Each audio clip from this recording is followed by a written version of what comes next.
Everyone, हम discuss कर रहे हैं न्यूटन्स लॉ ऑफ मोशन के बारे में। हमने first and second law of motion already discuss किया है। Now we will discuss about third law of motion.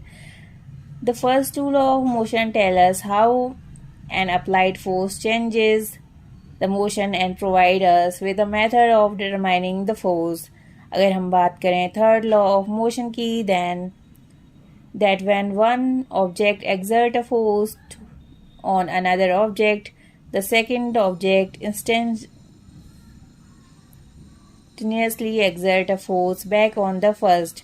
अगर हम सिंपल शब्दों में बात करें कि थर्ड लॉ ऑफ मोशन क्या होता है, according to third law of motion every reaction there is equal and opposite reaction.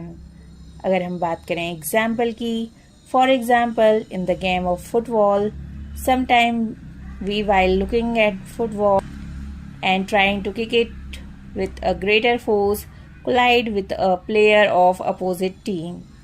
Both feel hurt because it applies a force to the other. In other words, there is a pair of forces and not just one force. The two opposite forces are also known as action and reaction forces.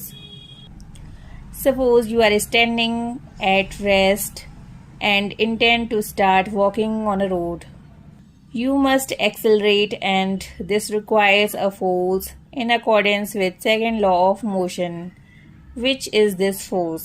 Is it the muscular effort you exert on the road? Is it in the direction we intended to move? No. You push the road, blow backward. The road exerts an equal and opposite force on your feet to make you move forward. It's important to know that even though the action and reaction forces are always equal in magnitude, these forces may not produce acceleration of equal magnitudes. This is because each force acts on a different object that may have different masses.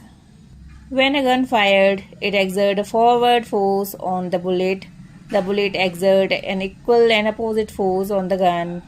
This results in the recoil of gun. Since the gun has much greater mass than bullet, the acceleration of gun is much less than that acceleration of bullet.